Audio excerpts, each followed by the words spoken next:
What happens when your worst fear becomes your reality? Hi, I'm Brent Cassidy. Welcome to the Nightmare Success In and Out podcast, where we explore how to overcome your fears and nightmares and set yourself free. We're going to be exploring this topic with guys I was in Leavenworth with and others who survived their own nightmare.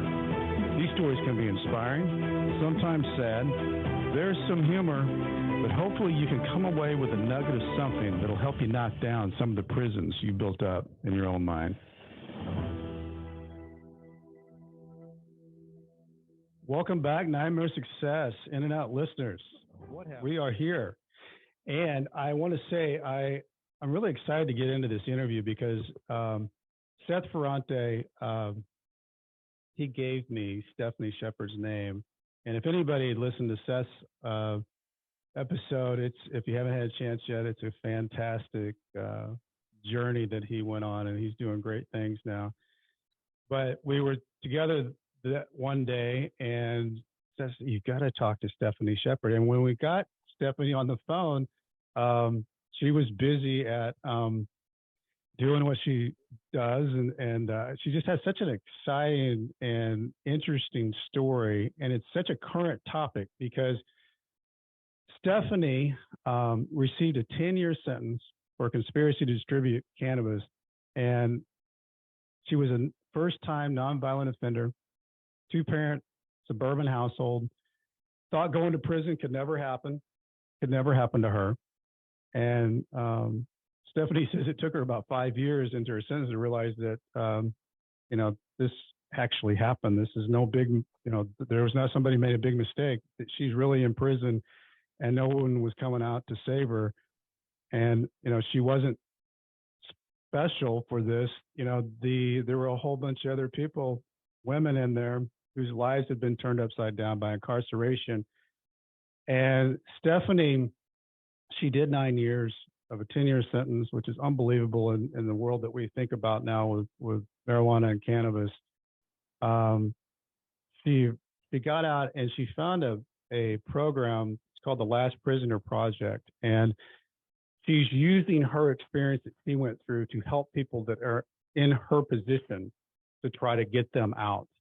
And as all of you, if you followed the news lately, President Biden released some people in the federal system a couple of weeks ago. And, it's for these advocates that are doing the good work to get these people back into our society where, as we know, in so many states that we're in, there's $1 billion industry going on, and it's all legal now with marijuana. So Stephanie, welcome in. I am so just thrilled you're here and that you made time for it, and I can't wait to jump into your story. Thank you. Thank you for having me. I'm really excited to be here, and your intro was perfect, except for just President Biden's pardons didn't release anyone. That's a big difference. That's a very big difference. But what you said is what a lot of people heard when that announcement was made. And so I definitely want to always clarify that no one was federally incarcerated for simple possession. So Right. No one was released. These pardons were simply forgiveness, if you will, of the crime. But nobody walked out of prison that day. No, Right. No one's in prison for it. Yeah. So, Stephanie, because I reading a little bit about your story, can you tell us a little bit about growing up as a kid? It sounds like you were, mom, dad. Can you tell us how that little Stephanie was growing up? Yeah, I'm the youngest of seven. So the baby. Yeah. So never really thought anything was going to derail me in life. I just always felt protected by my parents and, my older siblings. And so I was kind of that wild child. So it was no big surprise, probably to my family, that if any seven of us would go to prison, it would be me. But you never thought Unfortunately, that. No, no, no. Unfortunately, though, at the age of 41, I did go to prison. Right. And so let's talk a little bit about like with your world as a kid growing up with a big family. What was your high school and school like? Did you have a group of good friends and were you running with a crowd that you liked? I mean, what was all that like, that world? Very typical high school experience. The only thing is I always couldn't wait to get out. Yeah. I was always raring to go into the world. Mm-hmm. So cannabis was not a part of my childhood growing up, with the exception of my brothers who kept like a cigar box under their bed, and I'd always see little papers and little seeds, but that was a secret. Uh, it wasn't something that my parents were a part of. My parents were older. My dad was born in 1919. So that wasn't something that was a part of our family growing up. Um, in fact, I didn't even consume till I was 28 years old. Wow. Wow. Well, So, what was your life like? So you got out of high school. Where did you step into after that? bounced around to a couple of colleges, Yeah. decided that wasn't for me. Did a couple of stints, worked for the NBA for a little bit, sold real estate in New York, which is what I was doing when this all came about. Yeah, I read that. Uh, yeah, so I did lose my real estate license because of the pending felony. So after that, I just went to prison. Yeah, so let's talk about how did that happen? How did that happen to Stephanie Shepard, who I mean, seeming like the baby of the family, pretty well adjusted suburban life, and walk us into that nightmare that you entered. Um, Pretty basic. Had an ex-boyfriend who had gotten arrested for cannabis, was in prison or was in jail for 6 months when I got a call from his lawyer. And his lawyer said, "Hey, can you come down and talk to me?" Well, being the ex-girlfriend, Hmm. knowing he had another girlfriend, I was a little curious, a little nosy. Curiosity killed the cat. Hmm. But I did go down to find out what was going on, and he said, "Hey, he has a bad heart. He's had a pacemaker put in. He's not doing well in county. If I can get him out on medical bond, will you give him a place to stay till his sentencing? Let him get healthy, go, get real doctor care." And Hmm. I agreed. So I went into that courtroom 6 months later. They weren't thinking about me. They knew about me, but they were not thinking about me. Never had been questioned or anything. I walked in that courtroom and answered the judge's questions, and he said, "I find this young lady responsible and credible, and I'm going to recommend he be released into her custody." And an hour later, I'm getting a text from the lawyer saying, "They're going to fight it. They say you're involved." Mm, The wow. day I was getting dressed to go pick him up, I got a buzz at my buzzer. I was living in Williamsburg, Brooklyn at the time. I got a buzz at my buzzer, and it was a DEA agent and an ICE agent, and they said, "We're looking for Stephanie Shepard. We have a warrant for her arrest." And at that point, I just buzzed them up, got arrested, was on pretrial for a year, We got to took it stop. to trial. Stephanie, I got to know what was going through your mind. I mean, because you've just had a judge say, this, this woman who's standing before me is responsible. I'm going to release this person into your care. And the next thing that happens is they're buzzing up to say they've got a warrant for your arrest. What are you thinking? What's going through your mind?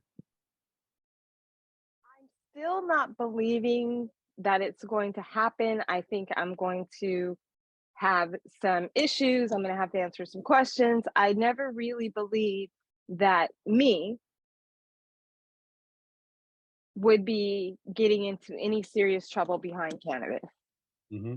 At the most, I thought, what can happen? A fine, Mm-hmm. maybe some type of probation. I don't know. I've never had anything like this in my life before. I just sell my real estate and allegedly, apparently, some weed. But I just wasn't believing it. I wasn't believing it. And as I was on pretrial for that year, and I lost my real estate license, and so now I'm in New York, which is very expensive. I don't have any income. Uh, it was tough. I'm weekly drug testing randomly. Um, so once I actually got sentenced to that 10 years, and he said, 120 months, Hmm. and I didn't even know what that was. Like, it didn't even like, I don't normally talk in months. I don't have any kids, so I don't know the month calculations. And I asked my attorney, I was like, "What is that?" And he just said 10 years. Wow. What were when he said that? What do you? What's your body and mind? How's it reacting? Unfortunately, my sister, who had been through this with me the entire time, because I chose to not share this situation with my parents. That's how confident I was. I was like, "We'll talk about it after." Hmm. So my two elderly parents, I didn't want to know I was in this trouble. So all my brothers and sisters knew, but it was kind of that sibling secret. Hmm. My sister came to the courtroom that day. She flew from California. And when they announced the amount of time, when the judge said 120 months, I just remember my sister screaming, Mm. just screaming. And I just turned to her and I wanted her to feel better. So I smiled. Told her, "It's okay. It's going to be okay. We'll work it out. It's fine. Calm down." And I'm smiling. And they take me back behind the doors, and that's when I screamed. Mm. What a day. That I was mean, the day. it's just so much. Um, I when I think about that, I mean, it brings like the hair stands up on my arms when you're telling that because I think I made it out an audible, just all the breath left me when they said 5 years, because in 10 years is double that. And it's a decade, it's not a few months, and you get back into society. It is life changing. And for you, what was you, 41, you said? Yeah. And um, what happened next? Because you were taken from that courtroom. It takes a while to once you're sentenced to uh, be put in to where you're going. So did you spend that Well, time there in was jail? there was a month between um my actual arrest, when I was remanded from the courtroom, when I was found guilty, and my sentencing. So there Okay. was like actually 3 months. And then after that, you go to a holding facility for a month before you're actually sent to the prison that you're assigned to. So, MDC Brooklyn, MCC, did those before I got to Danbury. How was that for your world of adjustment? It was rough. I remember just being led. There's a tunnel that goes from the courtroom directly to the jail. And there's a smell that, walking through that tunnel, anytime I smell something similar to that, it takes me back to that tunnel. Mm. It's kind of a usually when I'm at a gas station, it's kind of an exhaust fumes. I just it sticks in my brain. Mm. Walking through there and still having that mentality of this has got to be a mistake. This is not happening. Immediately, I should have changed my mindset, but my mindset was still on the street. So I almost had like a Karen-esque way about me. I want to speak to your supervisor. Mhm. Why are you throwing my stuff? Like, Yeah. Yeah. I didn't even realize that this is serious. And once um, I got upstairs and cried and was in my bed, I got woke up at 5 in the morning by the supervisor of the floor. And she said, "The people downstairs told me you were rude." And it's 5 in the morning. I don't even know where I am at this point, and I'm getting this lecture about my attitude to the people downstairs. So that was really just the beginning of lesson after lesson after lesson, getting me to that 5.5-year mark where I really realized I'm here and this is my reality. This is your world. Yeah. Mhm, So Stephanie, when you finally get to, I think, did you first go to Danbury? mhm. When you walk in there, can you walk us inside there your first day, how you were accepted in and what you kind of dealt with, how you got into the prison world, because it's the unknown. You're in jail. Now you're going to something. And I think the difference with that is that when you enter into the prison world, you know that this isn't me going to be here for a day or two. This is me setting up my new life.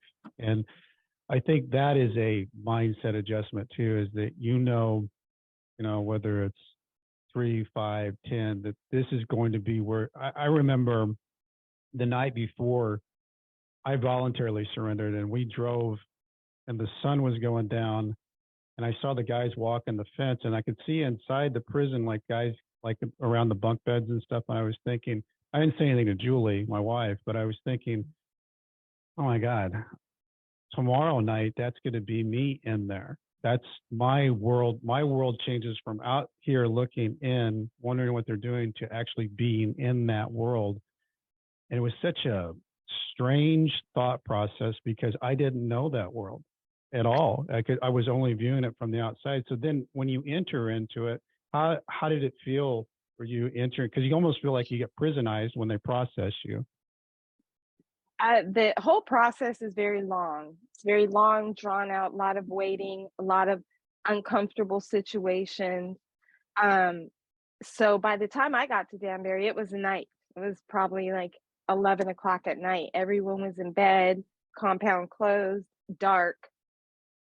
And they led me to my room after I got out of R&D, and they sent me to my room.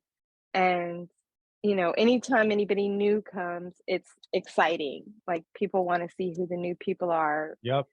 And everybody woke up out of their beds. It's like a room with about 12 people sleeping in bunk beds. And the first two people who started asking me questions looked like two gentlemen.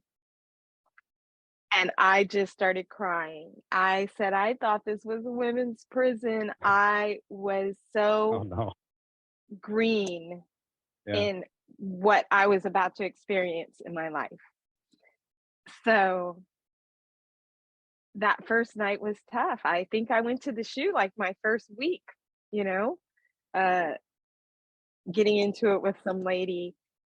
But each experience really taught me something. And I can definitely say I came out Hmm. much more humble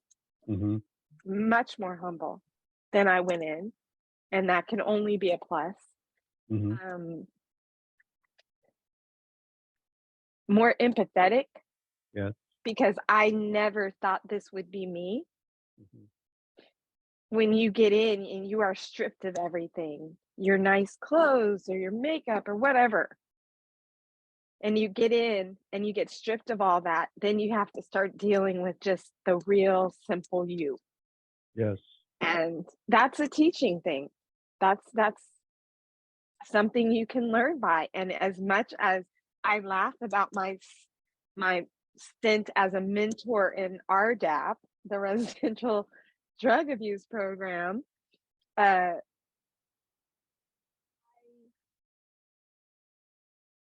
things there. Whether I want to say I did or not, Did I feel like I needed a drug program because I consumed cannabis prior to my incarceration? No. But did I take what I could get from the experience and use it today? Sure, I do.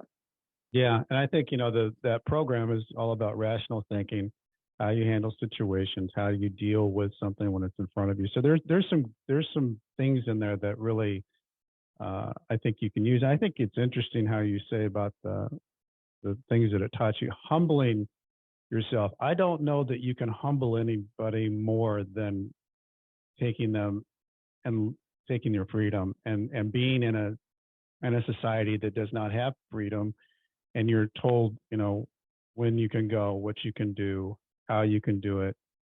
And then you have to create a world in that. And it is so humbling. And I think the other thing that you brought up, Stephanie, about being empathetic, um, there's something about, when you are in and then you get out, you don't react to people the same way. You really try to understand who that person is. You don't take somebody as a book by its cover. You really want to understand what that person is and who that person is, and not assume, because there's so many people you meet in prison. People ask me, like, what's the biggest surprise in prison? For me, it was that I met a lot of good people that I lived with, and I didn't expect that. That was maybe one of the bigger surprises to me, was that people right when I got in helped me, and I didn't expect that. I thought, from what I'd seen on Netflix and everything else, I going to survive the night, but it wasn't like that at all. Um, Getting in there, Stephanie, and getting a part of it, did you have anybody that, you know getting into the world of, you have people that kind of taught you the prison rules and life, and or did you get a good prison job? Like, how did that all work for you while you were in? Because you were there and you said you went to 5 different prisons. So I don't know how long you were at Danbury, but how did you get into the world and make your Um, routine? well, for the most part, your routine is set for you. Mm-hmm. Breakfast is at a certain time, laundry is at a certain time. So it's pretty much set for you. One thing I was not willing to do was work in the kitchen. I like to cook, but I did not want to work in a kitchen. So like my first week there, I got offered a job in education. Uh, the teacher saw me, met me online or something, and said, "Do you want to work in education?" So I taught ESL for the majority of my time. Mm, It was a decent as far as prison paying jobs go. yeah. Maybe 80 a month. That was Mm-hmm. a big deal. That's high paying. Yeah, that's high paying. But my thing was not trying to get the highest paying job because they have what's called Unicore there, Mm-hmm. and they tout that as the highest paying job.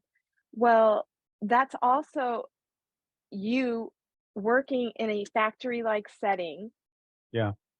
fulfilling contracts for outside people for Right. pennies. Yes. And I refused to do that.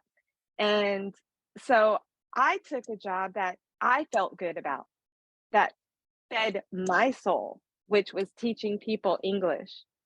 Um, it was all different kinds of people. People would say, "Oh, you speak Spanish?" And I'm like, "Well, I'm not teaching a Spanish class. I'm teaching English." And I had all different types of people in there, Mm-hmm. from all parts of the world, who were just eager to learn English. And for certain people, it was required.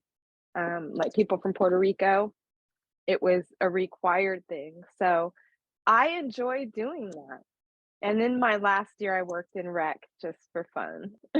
Well, I think what you're hitting on, though, is that you don't. My big fear is losing what made me me in prison, and I think the world that you got into, you found something that filled you up, that you also were giving back. I mean, you're helping people, um, and you weren't doing something mindless in a factory situation like Unicore, uh, but it felt more like you. And I think that's a good strategy in any situation, is not to lose yourself in a situation, try as much as you can to get as much as you can not to lose yourself. And it sounds like to me that that was kind of a connection or escape for you to keep being you.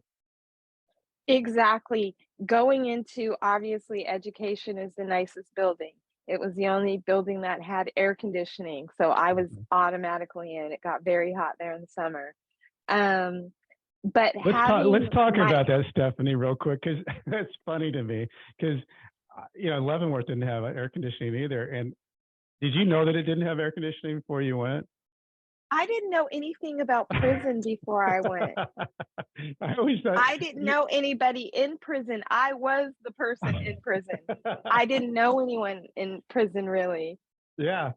I just think it's funny on the air conditioning thing because people say, "How in the world did you do that without air conditioning?" And it's funny because you adapt to that too.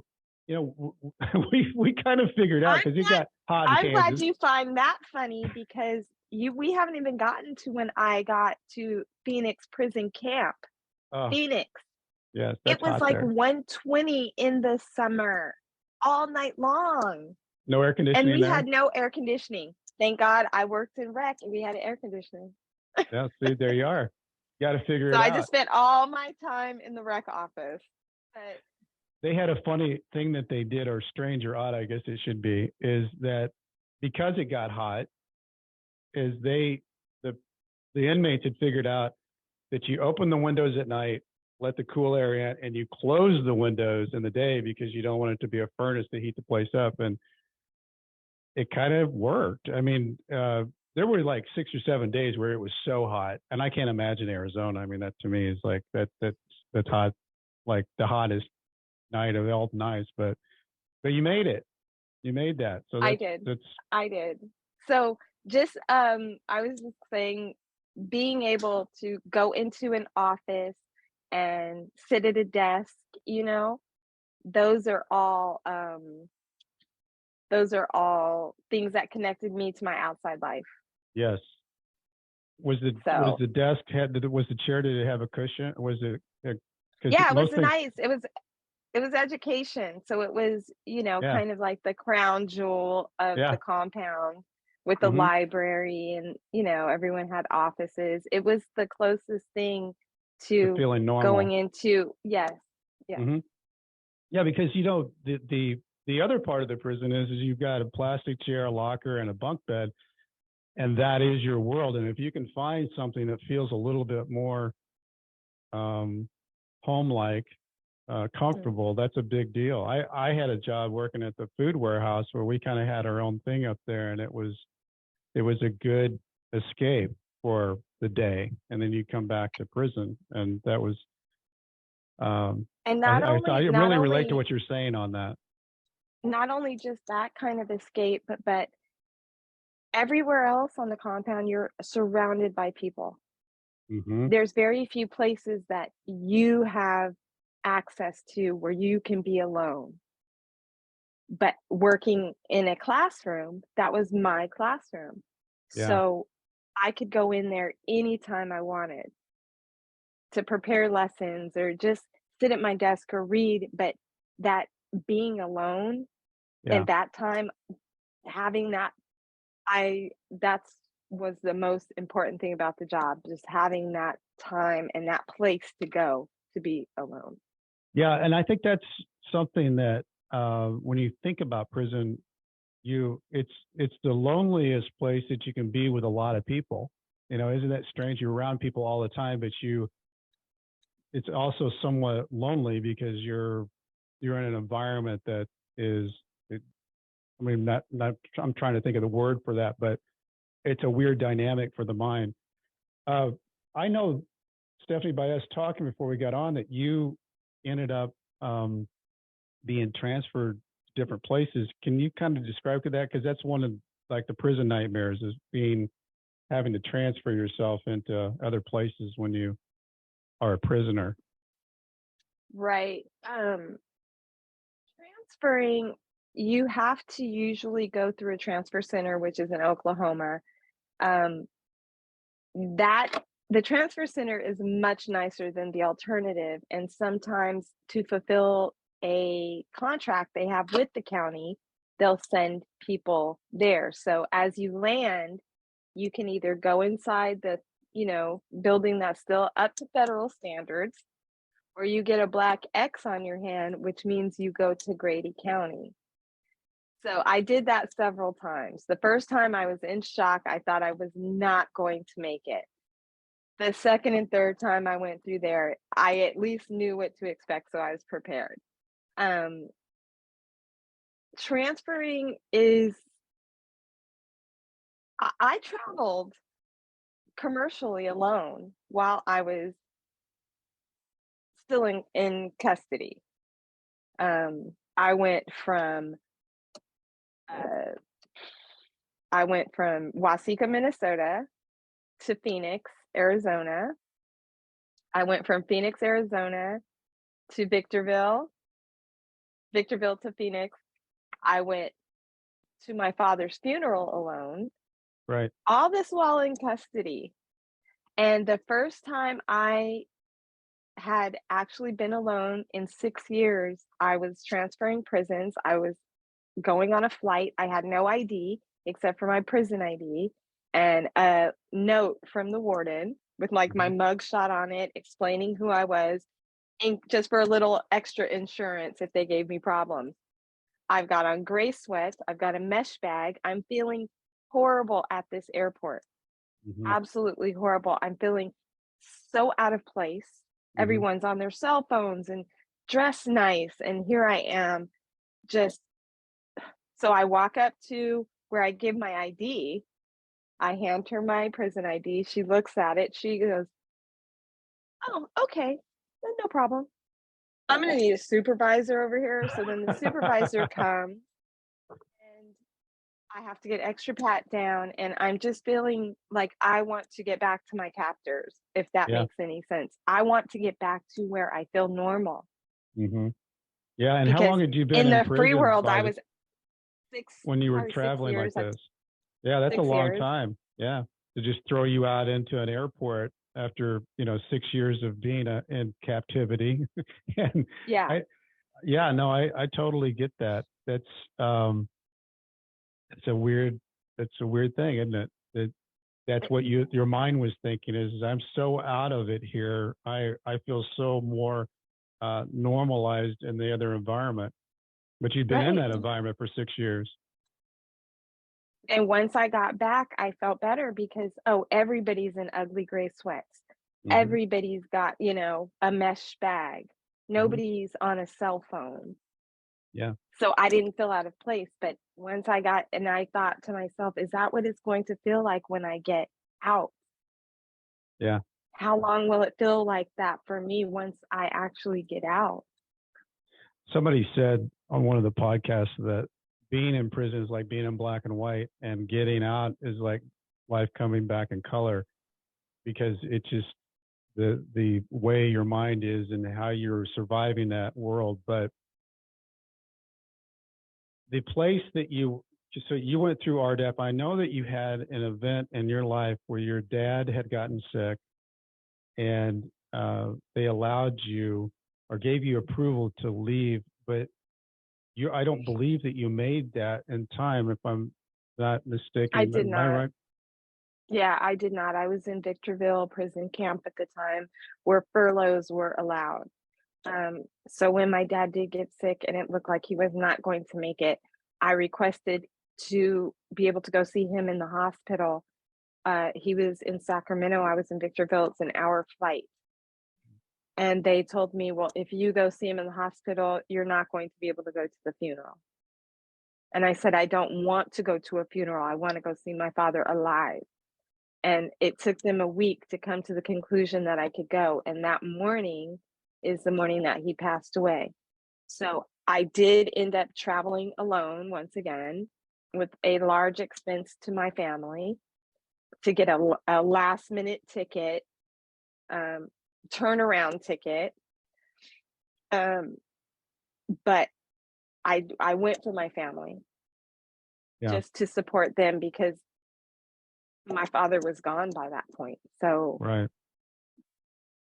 Yeah.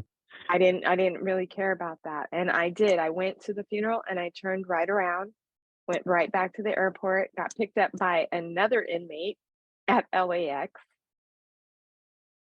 We drove through, hit In and Out on the way home, on the Yeah, way that's back. good. At least you did that. What And, as yeah, far as attending that service, were you able to dress in normal clothes my and sister be had normal clothes life? ready for me. Yeah, Okay. my sister had clothes ready for me at her house, so we were able to go to her house, stop, change, go to the funeral, turn around and head right back to the airport. I had to be back by 11 o'clock that night. Was there any talk along the time that you were in that things were going to change and people were going to get out because of the kind of charge you had, or had you decided that that wasn't going to happen for you? I There wasn't really a lot of talk about it. Um, there would be talk about different things that were getting people out, like when Obama did a bunch of clemencies, Mm-hmm. but that was for crack. Mm-hmm. There was never any talk about cannabis specifically. So once I started to see what the industry was turning into outside while I sat inside with other people doing the same thing, but there's people on TV talking about how the industry's booming and it's legalizing state after state. But I didn't know of anything like the Last Prisoner Project because they were just getting started. So I I felt like I'm just going to do this time. I never thought there was going to be help for me. The great thing about what we do now at Last Prisoner Project is letting people know they don't have to feel like that. Mm-hmm. There are people outside here working for their freedom, and that's got to feel better than what I experienced. Absolutely. I'd Because, much rather know somebody's coming for me on a desert island than not, you know? well, there's an old quote that says, "Don't ever take somebody's hope away because that might be all they have." And Mhm. let's let's talk about, because of the amount of time that you were in, you started getting close to the door, and a lot of prisoners get kind of weirded out. And I saw in my world there were people that would then catch another charge because they were scared to get out. That they had gotten so used to the ugly prison world, that was their comfort, and then freedom was scary. Um, how did you start to feel once you knew, wow, I'm only 6 months away or 8 months away? What was going on in your world and your thinking? Like, what's that world gonna be for me when I get? What was going through your mind? The entire time of my incarceration, I thought, oh, I don't know why these people are acting weird about going home. I can't wait to go home. I have a great life at home. But the closer it got to that time, after learning all that I had over that time, I got scared because I'm a different person now. I don't have the same life outside. So I started to get nervous.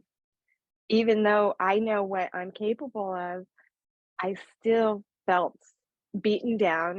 My self-esteem had taken a beating being in prison and being talked to a certain way and treated a certain way. And I was scared. Getting out, I didn't know how I was gonna feel. And when I got out, the pandemic hit soon after. Right. Well, let's talk about the day you So got out, because that had to be a great just feeling. I always say it's like Christmas as a little kid that times it by a million. What what was that day like for you, Stephanie? You finally had made it to the door. You sign all these papers. You have no idea what those papers are. You just know that you want to leave. And you walk out. What do you walk out to? well, prior to that, I spent my last month in county. Hmm. Do tell. My bunkie and something happened, and then I got accused of bullying my snoring bunkie, and the SIS person, he actually snores and took it very, very offensively. So he sent me to county, and all I wanted to know, because I knew at this point I could do time anywhere. I don't Yeah. care. Am I still going home on February 6th? Yeah. That's all I want to know. But because I did RDAP, possible that that time could have been taken away. The Yep. program could have Which been is taken away, scary. That's very which scary is because very that's a scary. whole time period that you could A put back on year. the books. Yes, a whole year. So I was very scared, but once I found out that they were not going to take my program, um, and that I would come back the night before I left. So I came back from county the night before I left, and I did not care one bit about doing that time in county.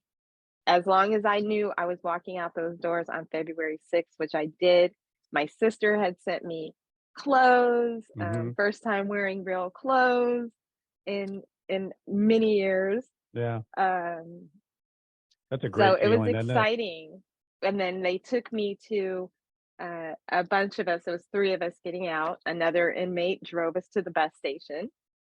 Um, then, then it's up to you. The weird thing is, if you have money on your account, they give you a card with your money on the account, but you can't activate the card without a phone. Mm. But you have to have a phone to activate the card, but you need the money off the card to get the phone. So I'm standing in Walmart trying to figure out who can I ask to use their phone? Who's going to let some chick wandering around the Walmart parking lot use their phone? And I saw a brother and I explained to him my situation. He said he had family who had just gotten out. He knows what it's like. He helped me get my card activated. I was able to get a phone, talk to my parents, get to the halfway house, stayed at the halfway house for a month, and then came home on home confinement. Wow. It's Wow. a lot. It Brent, is. it's a lot. It's so I It's a could go lot. on and on and on. It's so many layers to the experience, which is why it's so important for me to fight for those people and end this experience, end this nightmare for them, get them back home to their families. Well, talk about Stephanie, because it's not easy to get back out in society. I mean, we were just talking about this before you came on. So many people go back.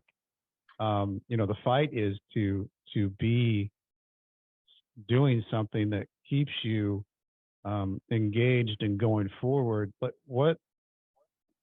how did you get back into the world? Just working with the Last Prisoner Project.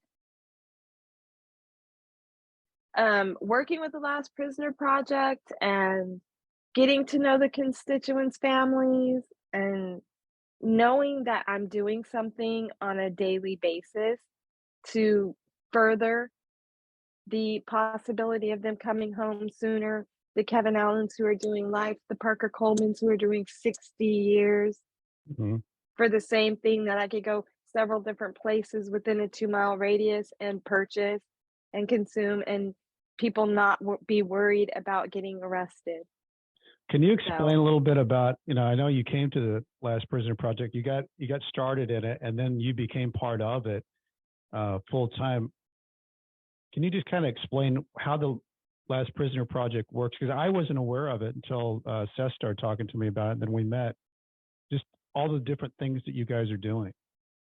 okay, really quickly, Last Prisoner Project, we work for the release, we work for policy change, we work for reentry services, ultimately expungement, um, anything just to help those who have been negatively impacted.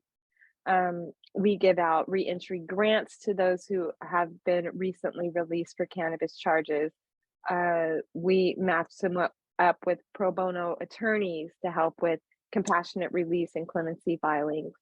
Um, we just tried to look at what the needs are and fill those needs. What's the first thing? People need money when they get out. Right. Everybody doesn't have support. So we do a lot of partnerships. We work with a lot of different brands or dispensaries, people in the industry, people out of the industry, honestly, regular people who understand that privilege to be able to walk into a beautiful dispensary and consume. Um, so all of these people help us do the work that we do. So through donations and partnerships, we're able to do a lot of really good work. That's great.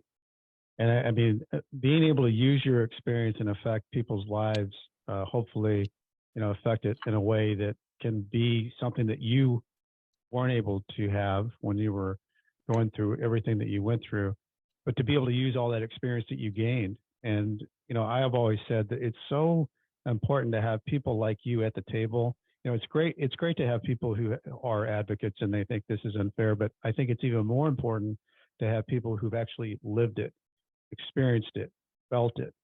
And when they're at the table, I think more can get done because of the passion of what the experience of what and how that can really truly affect people. And I think there's nothing to replace that. And I'm not saying that the other advocates are not effective and shouldn't be at the table, but having somebody at the table that has that world experience of really living it is it's a difference maker, I think. And I hope, from what you're doing, Stephanie, that there's more people that become part of it. I think the other thing that's interesting is that you can't get into the cannabis world.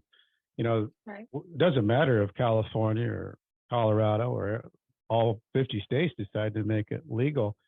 It's a federal law that it's illegal. Right. And once you're a federal convicted felon, you have that to deal with. So, and Right. you also have the issues of like, you're in a situation where in California, getting your license back as a real estate agent, you're a convicted felon now.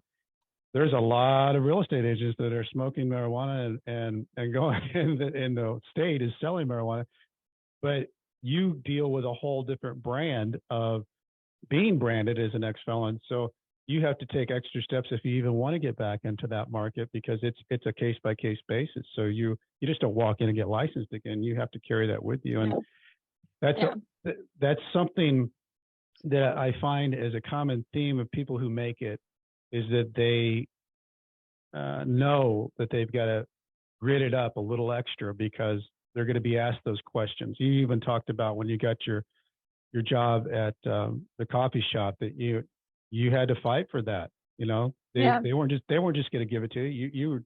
I'm sure you looked I'm sure you interviewed well. You interviewed well on a podcast, but that doesn't mean they're going to just give you a job. You had to fight for that. So everything you do when you get out, getting out is wonderful. It's a fantastic thing, but staying out is you have to fight for it. And I think where you're at right now is so incredibly cool that you're in this place, Last Prisoner Project, and you know everything about it.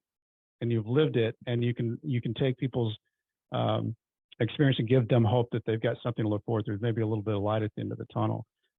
Right. I think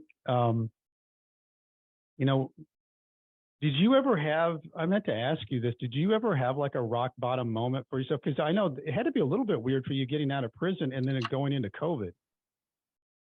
Like COVID was a lockdown for this world, and you're kind of getting out of prison. But I was used to being locked up in a small space. This was me locked up in my bedroom with a TV and comfortable bed and a kitchen within steps away if I want to make whatever I want to eat. So it felt like the best version of the life I had already been living. So we'll have to go into like a part 2 because I But that's good though. That's a really good way of putting that because everybody got into a lockdown. The first time in our whole history of our world, everybody in the world got locked down. They couldn't do what they wanted to do, couldn't be where they wanted to be. And you walked out of prison and kind of fell into 2020 and things were different. But like you said, it wasn't as bad as where you were in prison. Right. So Stephanie, go ahead. We're going to have to do a part 2 because I have to jump. Oh, you do? Well, let's just one question. After everything that you've been through, what do you think is your biggest takeaway? After everything that I've been through, the biggest takeaway would have to be that it's not over. It's not over until these people who are sitting where I was sitting just 3 short years ago are home and moving on with my life the way I'm trying to do today. So it's not over until then. I love it. Stephanie, thanks so much. I'm going to finish up here and give everybody the information. Thanks for being my guest. So much You're appreciate it. so welcome. Thank you for having me. Thank you. For everybody Bye-bye. out there looking for a book, I wrote one, Nightmare Success In and Out. You can get it at Barnes and Noble. You can get it at Amazon. If you want to, I'd love it if you could leave me a review on Apple. You just go up to the top there and you scroll down to the bottom of the page where you see the reviews, click on write a review. I love that. It really helps the show. If you want to send me a message or find out anything going on with Brent Cassidy, go to brentcassidy.com, leave me a message. Appreciate everybody being here. Stephanie, thank you so much. As I used to say when I was typing my emails back in prison, stay strong and I'll do the same. Nightmare in and out. Thanks, folks.